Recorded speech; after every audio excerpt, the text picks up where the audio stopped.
안녕하세요. 크리스찬 나우 김은교입니다. 한 사람의 인격은 그 사람의 태도와 말씨와 그 사람이 보이고자 하는 것에 의해서 가늠할 수 있습니다. 자기를 끊임없이 높이려 하고요. 그리고 또 남에게 명령투로 얘기하거나 반말로 얘기하거나 또는 큰 거물을 지어서 끊임없이 과시하려는 사람, 어깨를 크게 넓힌 야쿠자 같은 태도겠죠. 그런데 자신을 끊임없이 낮추고 자기 말을 하기보다 경청하려고 애쓰고 또 대화하려고 애쓰는 사람들, 그러한 사람들은 눈에 보이는 것이 아니라 보이지 않을 영적 공동체를 거대하게 지으려고 했습니다. 인을 강조했던 맹자가 그랬고요. 마하트마 간디가 그랬고 예수님이 그러셨고 사도 바울이 그러한 영적 공동체를 만들려고 했습니다. 우리 곁에 그러한 영적 지도자가 계신지요? 아니면은 폭군적인 보스가 있는지요? 오늘 영적 지도자에 대해서 생각해 보려고 한 분을 모셨습니다.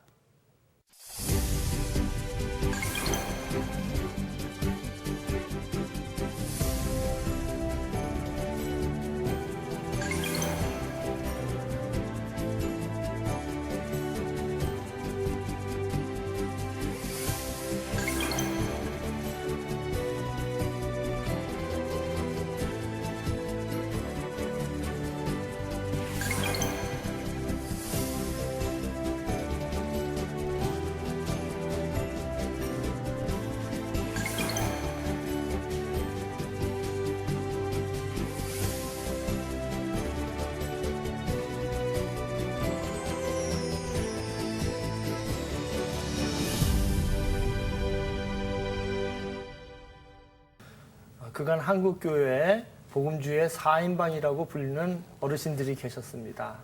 고 옥하는 목사님, 고 하영조 목사님, 그리고 아직 우리 곁에서 흠결 없는 목회를 보여주고 계시는 우리 홍정길 목사님과 이동훈 목사님이 계십니다.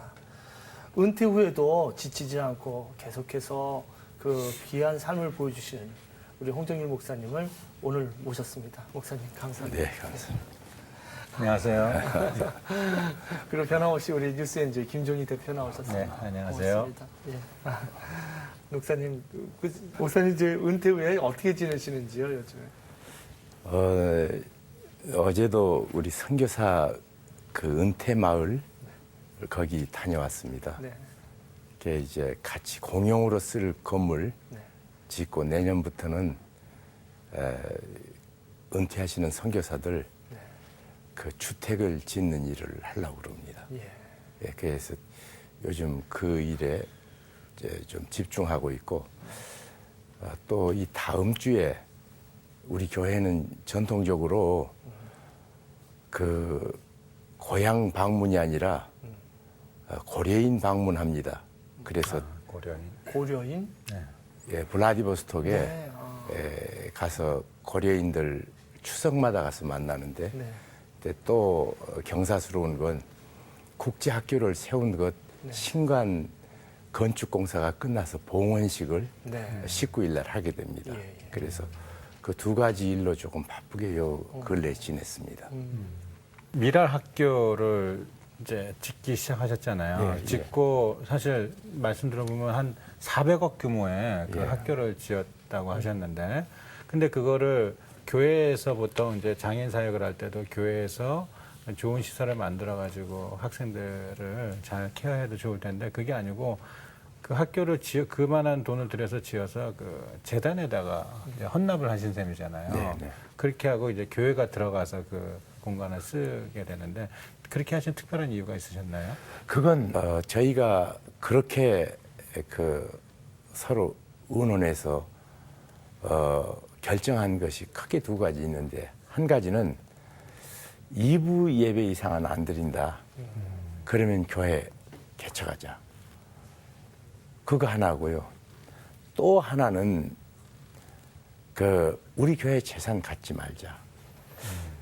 세상 어디든지 재산이 있는 곳에서는 반드시 분쟁이 있고 타락이 있습니다. 제가 볼 때 그 좋은 시설을 가지고 자기 소유로 하면 당에서 그것을 대개 관장하는데, 당회원들이 그 일에 참여하는 사람과 참여하지 않는 사람이 갈라져서 다 안 싸우는 교회를 내가 못 봤습니다. 그래서 교회는 2부 예배 이상은 안 드린다. 그러면 교회 개척하자. 그거 하나고요. 또 하나는 그 이 기득권을 누리는 사람하고 그것을 못 누리는 사람, 그래서 당위가 갈라져요. 뭐 영락교회부터 다 그렇습니다. 그래서 이제 나는 능력도 없고 그러니까 내 한계 내에 살려면 이렇게 힘든 인간관계 일은 없애야겠다. 그리고 이건 하나님께 주신 축복된 마음이 하나 있는데 저는 소유보다 자유를 좋아합니다. 소유는 나를 묶어버리더라고요. 그리고 사실은 나를 지배해요. 그게 노예가 돼요. 그래서 예수 믿고 나서 주께서 부르신 나를 향하신 엄청난 부름은 자유거든요. 근데 다시 내가 어느 속박돼서 묶여가는 건 안 되겠다. 그래서 우리가 우리 소유를 안 갖기로 했습니다. 그래서 그 땅을 지금 3,200평인데 그 땅을 바로 매입했습니다. 네. 서울시에서 연결을 시켜줘서 지금 일을 할게요. 근데 그때 매입 전에 우리는 우리 거 안 가지니까 누구에게 이것을 그 학교를 운영하도록 해야 될까. 그런데 제가 평생 따르고 또 동지이신 우리 손봉호 박사가 그 일을 지금 하고 있기 때문에 그리로 그냥 우리 교회에서 정해서 땅부터 미랄 학교로 사줬습니다. 그리고 짓는 것도 헌금해서 지었고요. 미랄 학교를 하시면서 가장 보람 있었던 거, 그 결실이 무엇인지요? 그 학교를 짓고 하면서 유치원부터 고등학교까지 공부를 시켰습니다. 그런데 발달 장애아는 학력에 진도가 안 나갑니다. 다른 사람과 이렇게 삶을 그렇게 대화 정도 할 수 있는 그 정도가 최상의 교육입니다. 그런데 그 시간을 13년을 가르치고 보니까 그 다음에 문제는 집으로 돌려보내면 재앙이에요, 그 가정이. 어릴 때는 조그만 하니까 엄마가 손으로 붙잡고 하고 싶은 거 못하게도 하고 그러는데 집에 하루 종일 그 아이가 있으면요. 이제 몸도 커서 어머니 머리채 잡고 화가 나면 맺힙니다. 그러니까 아빠가 집에 들어와서 직장 그만둬야 되는 현상이 생기더라고요. 그래서 전공과를 2년을 더 했습니다. 그러면 15년입니다. 그래도 그 다음 내보내는 건 똑같아요. 아무런 변화가 없어요. 그래서 강남구 협조를 해가지고 그 장애인 직업 재활 센터를 2억 80억에 그 강남구가 지은 걸 저희가 수탁을 했습니다. 그래서 직업 훈련을 시키는데 직업 훈련이에요, 두 번째로. 이게 거기까지 다음 길이 보이죠. 처음부터 끝까지 못 봤습니다, 저는. 이게 숙제 하나 계속하고 있으면 그 다음 숙제가 또 나와요. 끝나는 줄 알았는데. 예, 그래서 직업 재활 이걸 했는데 직업이 안 생기더라고요. 그래서 세 번째로 시작한 것이 굿딜 스토어를 지금 열기 시작해서 한 90명 아이들 고용을 합니다. 이제 굿딜 스토어는요. 윌. 예. 윌. 예. 윌. 좋은 의지. 좋은 뜻. 미국에 있는 그 일종의 사회적 기업이죠. 한 가정이 1년을 살면 대개 쓸만한 물건인데 20개에서 30개 정도 안 쓰는 물건이 생겨요. 그러면 그것을 기증을 하면 그 기증한 것을 다른 사람이 쓸 수 있도록 손질을 합니다. 장애인 아이들이. 예. 그것이 이제 직업이 돼요. 그런데 또 가난한 사람들은 정말 필요한데 옷을 동량할 수도 없고 가구를 동량할 수도 없고 그러잖아요. 근데 그것이 거의 원가의 10분의 1 정도 아주 싼 가격으로 자기 손안에 아주 소중하게 사용하는 것으로 바뀝니다. 그래서 이게 세 개가 다 윈윈이죠.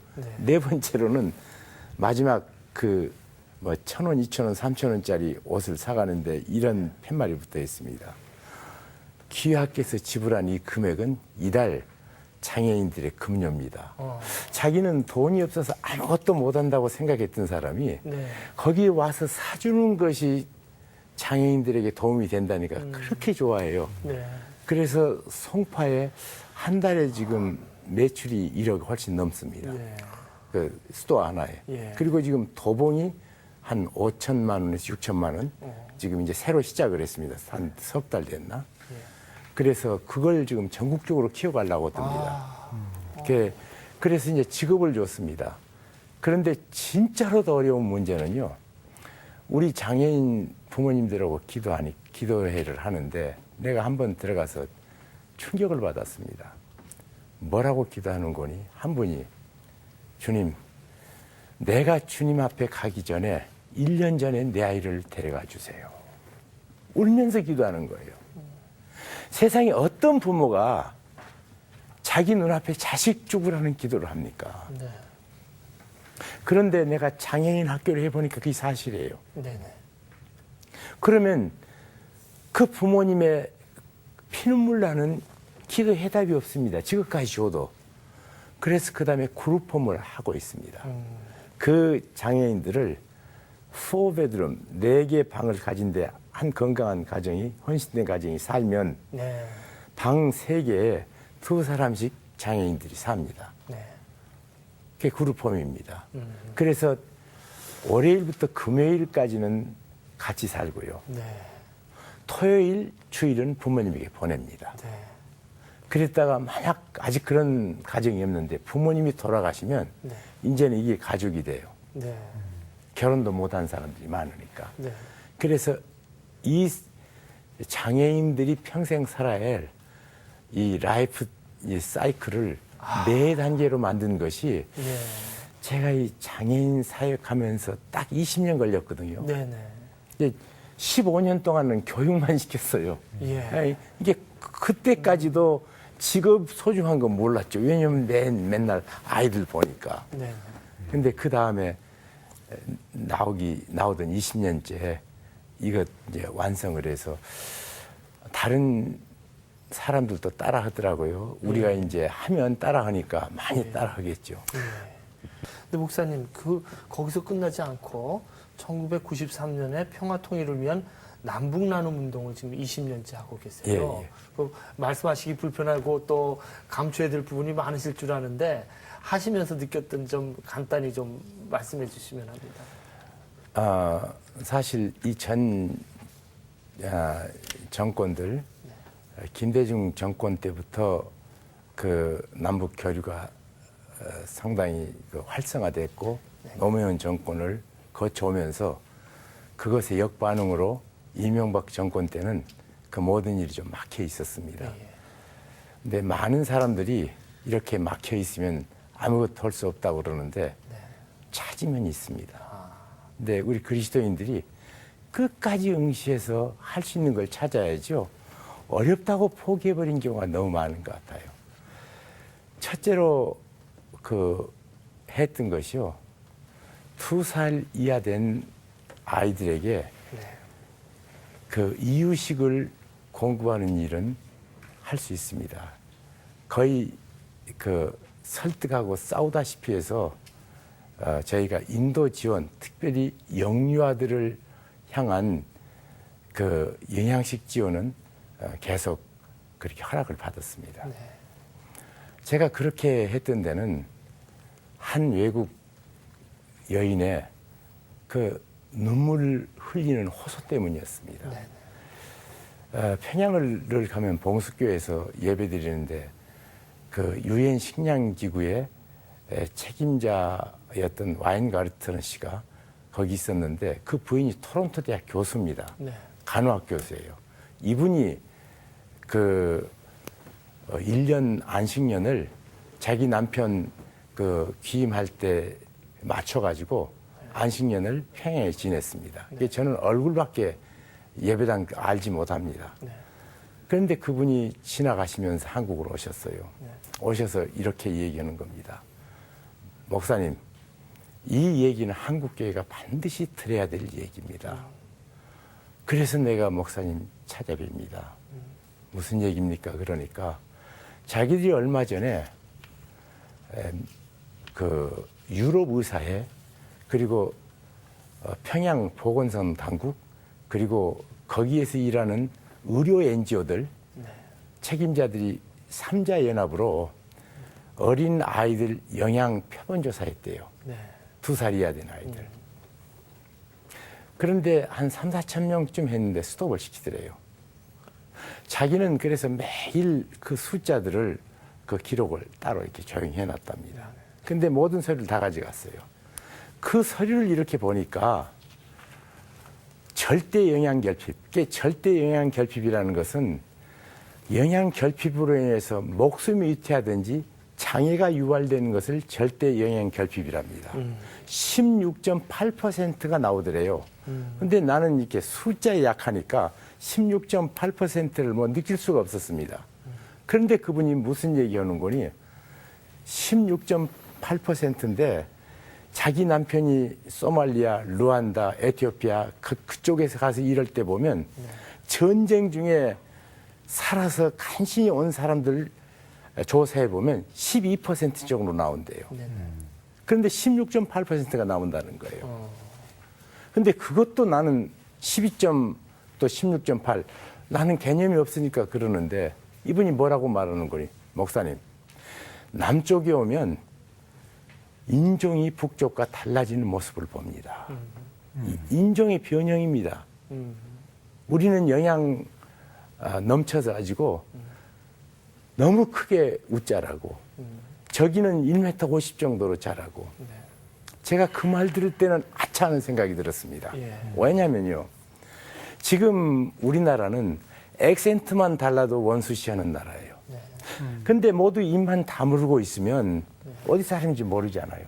그런데 문제는 겉모습으로 이 사람 북쪽 사람, 이 사람 남쪽 사람 그 장벽은 시각적인 장벽은 넘어갈 수 없는 불균형을 초래하겠구나. 섬찟한 생각이 들어요. 근데 이제 거기까지만 해도 좋은데 그분이 이렇게 얘기합니다. 목사님, 키가 적어도 살고 못생겨도 삽니다. 골격이 틀려도 사는데 뇌는 24개월 동안 95%가 자랍니다. 그때 영양 결핍이 돼져서 뇌가 못 자라면 정신 장애가 옵니다. 내가 보기에 당신네 풍력 동포들 아이들이 한 제너레이션이 장애로 올라온 것이 내 눈에 보입니다. 이 저주 한국교회 막아야 됩니다.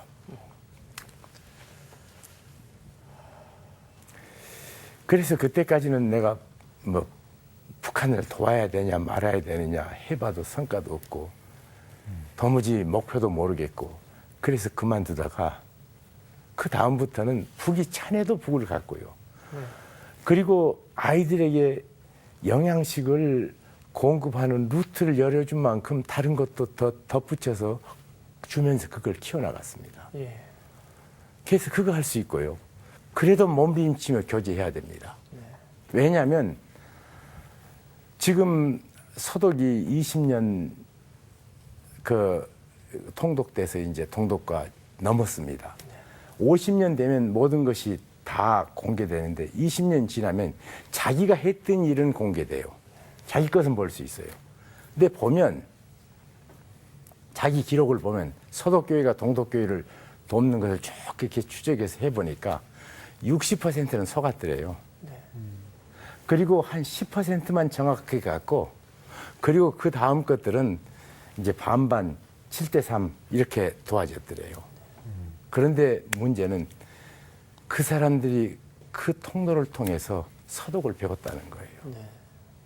근데 우리들은 꼭 그 셈본으로 모든 걸 끝내려고 하더라고요. 그 네 번째는요. 도피성 만들어줘야 됩니다. 통일이 되면 이 땅에 못 살 사람들이 30만 명 이상은 된다고 생각합니다. 그냥 홈리스 거짓. 그런데 내가 남쪽에서 태어나고 싶어서 태어난 사람 없고 북쪽에서 태어나고 싶은 사람 태어난 사람 없습니다. 살다가 보니까 생겨지는 많은 잘못들 그 벌을 받으면 한 30만 명 죽어야 됩니다. 단지 거기 태어났다는 이유 때문에. 그 사람들이 도망가서 살 수 있는 도피성이 있어야 됩니다. 저는 그것이 연해주, 아무르주, 시베리아라고 생각해요. 그게 사실 남북 나눔 운동이 93년 시작돼서 지금 말씀하신 그 마음을 가지고 20년 동안 왔는데 네. 사실 한국계 그 대북 지원하는 단체 중에 가장 규모도 크고 또 기독교적인 정신을 가지고 있으면서도 보수적이고 또 진보적인 분들이 같이 어우러져서 네. 이 사역을 해왔던 아주 귀한 곳인데 최근에 들어서 특히 이제 우리 사회도 그렇지만 그 한국 교회 내 좀 그 북한을 좀 돕자 이렇게 얘기하면 자꾸 이제 종북이니 뭐 이런 표현들을 자꾸 써서 목사님 마음이 많이 좀 아프실 것 같아요. 그분들한테 좀 한 말씀 해주시면 좋을 것 같아요. 근데 아이들에게 우유만 공급하라고 그러면 뭐 종북이라는 얘기는 내게 안 들립니다. 아, 그러세요? 예. 그런데 한 가지는요. 지금 우리가 그 아이들에게 영양 공급 안 해주면 그 재앙을, 왜냐하면 제가 230명 아이들에게 재정 지원, 사람 지원 한 거 거의 일주일에 500명이 돕거든요. 그래도 230명이 문제가 해결이 안 돼요. 그런데 한 제네레이션이 아니라 10,000명만 그런 아이가 생긴다고 그래도 그 짐은 엄청납니다. 그것을 나는 죽어요, 이제 그때는. 내 아들들과 내 손주가 그 재앙을 다 걸머져야 돼요. 지금 투자해야 됩니다. 네. 잔소리 말고 투자해야 돼요. 또 한 가지는 그 북이 붕괴하면 곧바로 통일되는 줄 아는데 아니에요. 거기가 유엔이 정한 국가입니다. 군대 못 갑니다. 우리 한국에 그 관리를 받을 수가 없습니다. 통일이 되려면 북녘 동포들이 우리는 남쪽과 한 형제니까 같이 살아야겠다고 국민 투표하기 전에는 안 됩니다. 그 마음을 얻지 않고 통일 얘기하는 것은 모두 사기꾼들이에요. 내일 한치를 못 보고 떠드는 소리는 뭐 그건 참고할 필요가 없다고 생각합니다. 아이고, 그렇군요. 근데 목사님 이제 그 미랄학교에서 남북 나눔 운동에서 거기서 멈추지 않고 또 그다음에 기운실 있잖아요. 기독교 윤리 예. 실천 운동. 거기 이사장을 계셨어요. 근데 그 뭐 이사장으로 계셨는데 어떻게 생각하시는지요? 기운실 활동을 쭉 해오시면서. 많은 크리스찬들이 제일 잘 속는 것은 네. 내가 좋은 생각하고 있으니까 좋은 사람인 줄 알아요. 근데 좋은 생각하는 나쁜 사람이 그렇게 많습니다. 그런데 기운실 하면서 제가 보니까 우리가 갖는 그 오늘날 한국 교회의 이 모습이 우리의 정확한 실력이라는 생각을 갖습니다. 근데 이제 큰 교회가 문제가 되는, 다 똑같아요. 큰 교회가 문제되는 것은 파급 효과가 크고 더 쉽게 타락을 합니다. 이게 교인 수가 많아지면요, 그 맨파워가 생깁니다. 가령 제가 무슨 일 하나 하고 싶으면 대한민국에 사통팔달로 연결 안 된 데가 없습니다. 예, 큰 교회 목사하면 그렇습니다. 또 100억, 200억 예산을 씁니다. 우리가 언제 돈 벌어본 경험이 없잖아요. 소중성도 모르는 채. 그러니까 그 돈 때문에 넘어지는 사람 숫자가 적은 교회는 사실은 없어서 못하는 거죠. 우리 실력이에요. 돈에 대해서. 이게 돈이라는 것의 그 파워는 엄청납니다. 그것을 컨트롤 능력이 없습니다. 거기다가 영향력. 그러니까 큰 교회가 꽈당 넘어질 때마다 그 모양이 커서 큰 모습이지, 우리 한국의 크리스찬들의 윤리의식이나 난 크리스찬들의 윤리의식이 차이가 없습니다. 그 똑같은데 정말 이 문제를 심각하게 고민해야 될 때가 아닌가 싶어요.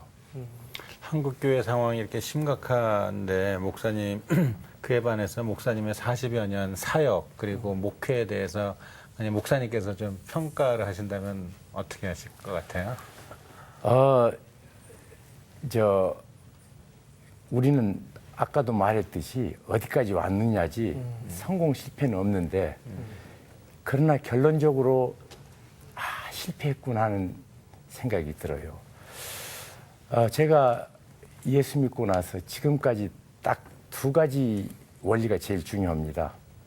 정말 내게 주신 복음을 내 이웃에게 전하고 있는가. 두 번째로는 오늘 아침에 본 말씀을 순종해 살고 있는가.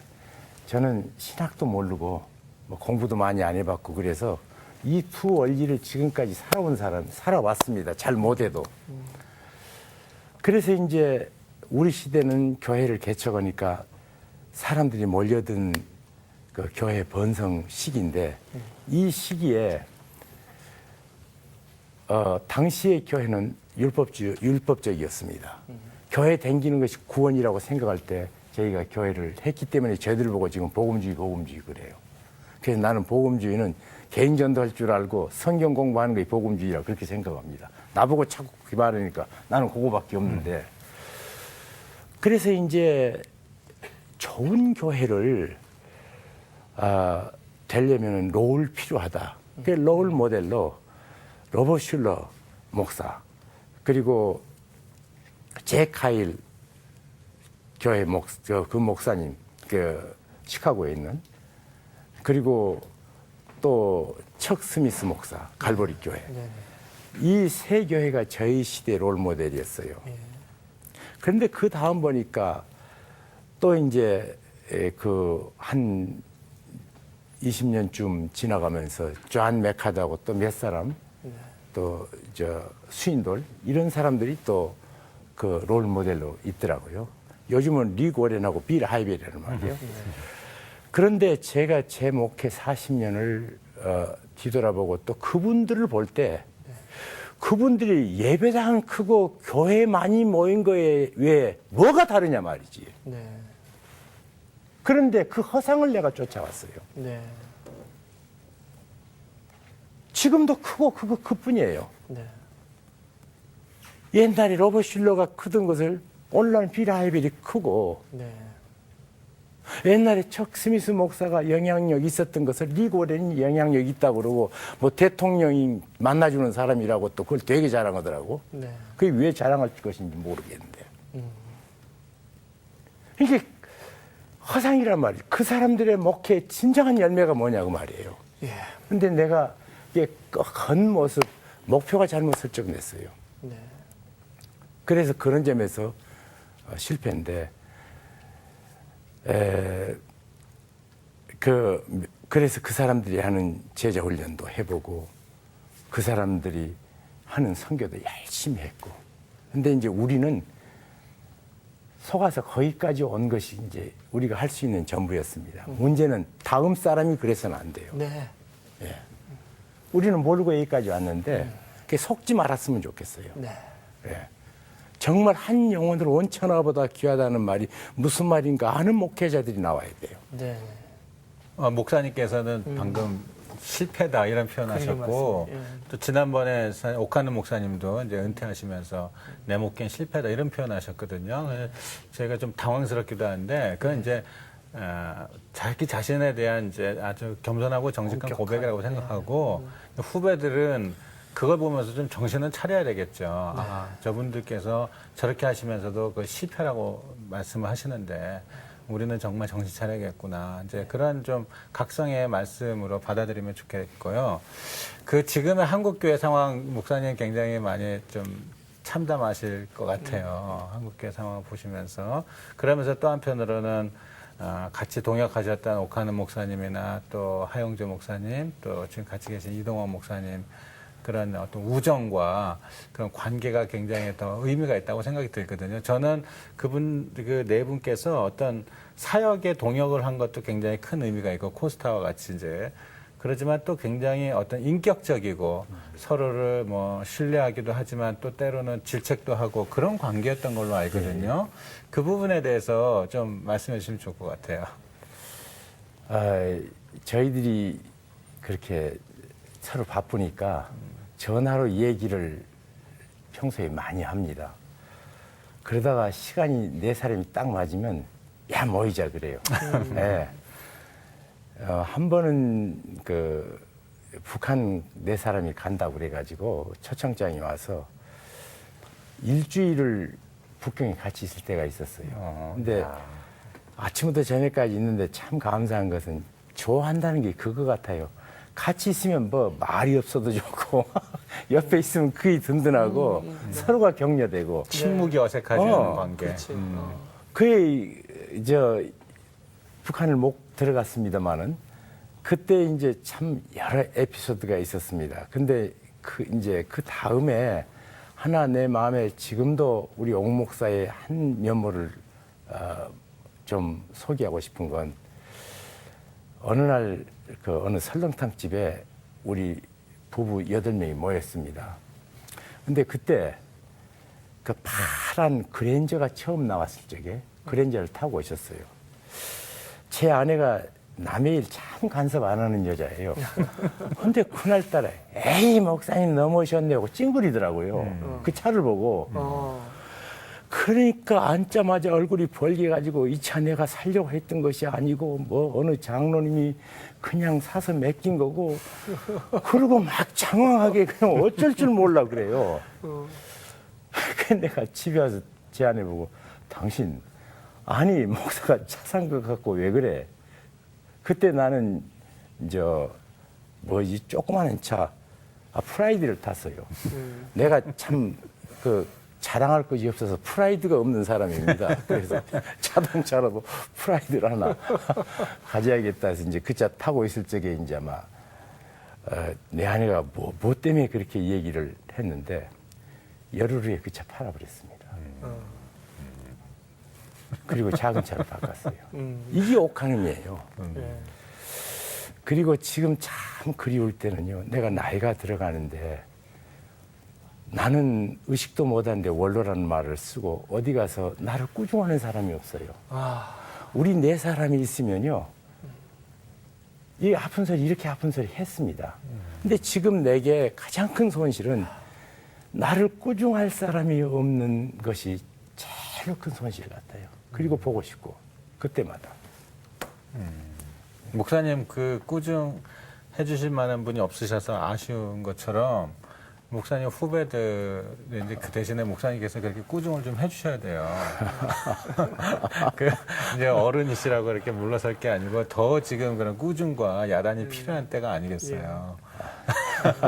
그동안 못다 하셨던 꾸중을 좀 이제 앞으로 좀 많이 해주셨으면 좋겠습니다.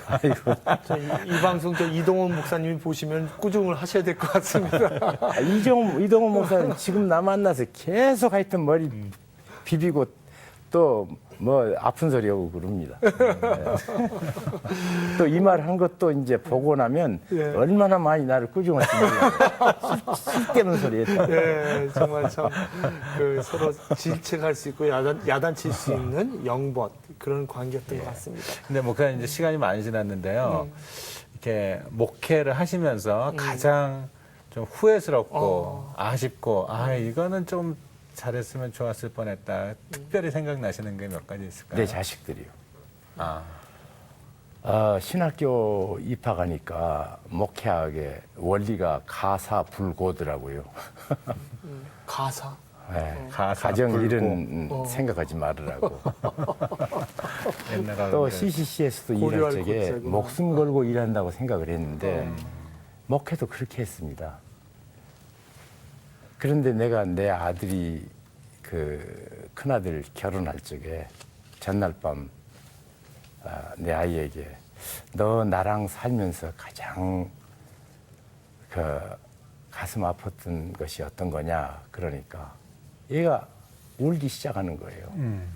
그러면서 어릴 때 아빠 얼굴을 본 기억이 없대요. 충격이었습니다. 왜냐하면 나는 봤거든.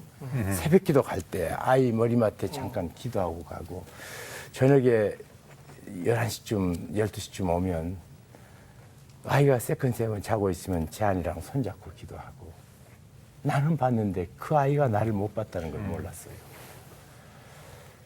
둘째 보고 누가 목사 되라고 그러니까 우리 자식들이 불행하니까 자기 목사 안 된다고 대놓고 그러더라고요. 충격이 시작했어요. 예.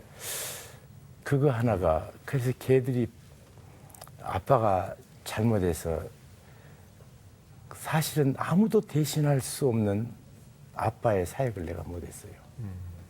그래서 시작한 것이 생활학교라는 걸 또 다시 시작을 해서 남서울은행교에서 그 일을 해냈죠. 많이 마음이 아프셨구나. 예, 아주 목사님 그 말씀하시기에 곤란한 점을 솔직하게 얘기해 주셔서 이 방송을 보시는 분들이 목회자들이 어떤 정말로 가족에서 어떤 고통을 겪고 있는가 이런 것도 우리가 공감할 수 있었던 것 같습니다. 거의 50년 동안 한국교회를 보아오셨거든요. 그래서 이게 제 마지막 질문인데요. 50년 동안 한국교회 현대사를 보아오셨어요. 근데 지금 뭐 무너지는 소리가 들리는 듯하고 또 반대로 무너지는 소리가 있는 마치 새싹이 돋는 듯한 들리지 않는 영적인 침묵의 소리, 보이지 않는 개혁의 소리도 들리는 것 같은데요. 목사님 보시기에 오늘 마지막으로 이 무너져가는 한국교회 어떻게 하면 그 보이지 않는 새싹으로 다시 종교 개혁이 가능할지 말씀해 주시면 합니다. 근데 지금 있는 사람 다 죽어야 됩니다. 그 사람이 바뀌는 걸 내가 별로 못 봤어요. 돌아가시면 뭐 죽으라는 저주의 말이 아니라 생애가 끝나면 문제는 지금 세대는 이렇게밖에 못 살아요. 다음 세대가 잘 살아서 올라오는 것 외에는 답이 없습니다. 다음 세대에게 좀 말씀 좀 해주세요. 저희도 다음 세대인가? 죽어야 될 사람인가? 제가 참 사랑하는 모임이 커스타입니다. 이런 믿음을 갖고 커스타를 하고 있습니다. 아무리 호수가 흙탕물로 뒤엉켜 있어도 물 근원이 맑으면 시간이 지나면 맑아진다. 그것 때문에 사실은 코스타 30년 세월 흘렀습니다. 1980년 MIT에서 성경 공부 시작해서 5년 했고요. 86년부터 이제 미국 전역에 그 이동훈 목사와 함께 코스타로 발전시켰습니다. 그래서 지금까지 하면서 참 감격스러운 건 이미 자기 라이프 스타일이 확립되고 가치관이 서 있는 사람들은 안 바뀌어요. 그런데 코스타에서 사역할 적에 참 감사한 건 거기서 바른 목표만 설정되면 그 목표 따라서 자기 삶을 맞추더라고요. 그리고 지금도 자세히 곳곳을 보면요.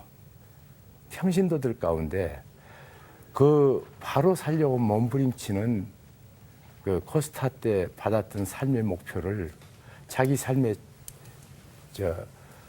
실현하기 위해서 애쓰는 사람들을 곳곳에서 봅니다. 근데 참 안 바뀌는 것이 신학생들이고 목회자 같아요. 이건 참 도무지 말씀이 자기 영혼 속에는 필요 없는 사람들처럼 사셔요. 그게 늘 제가 후배들에게 설교할 적에 네가 하는 설교에 제일 청중은 넣어야 된다. 그렇지 않으면 죽은 설교다. 아무리 좋은 조합이 무슨 의미가 있냐 말이지. 그거에 책 읽으면 되는 거. 그 시간에 하나님께서 내 영혼을 향해서 주신 말씀으로 설교를 해야지. 나는 죄고 저 사람들만 들으라고. 목사는 밤낮 거짓말하면서 평신도들만 진실하라고 그러고. 대한민국에서 목사님들처럼 안 섬기는 사람을 내가 못 봤습니다. 여행을 같이 해봐도 다 남이 섬겨주기만 원하지. 이게 자기에게는 설교 안 했다는 말이에요. 그리고 한국의 모든 제자 훈련, 이 말을 하기 전까지는 제자 훈련 아닙니다. 내가 예수 그리스도를 본받는 자처럼 너희도 나를 본받으라. 이 말을 할 수 없으면 그 제자 훈련 아닙니다. 지식 전달이지. 그래서 자라오는 사람들, 우리는 이미 이제 갑니다. 그리고 우리 세대는 치는데 지금 위에 있는 사람들의 잘못된 것을 보고 한탄하거나 원망하지 말고 당신 시대 만들어 가십시오. 그러면 하나님께서 반드시 함께 하시고 어려운 만큼 놀라운 하나님의 힘을 경험하는 삶을 얻을 것입니다. 그거 후배들에게 꼭 말씀드리고 싶습니다.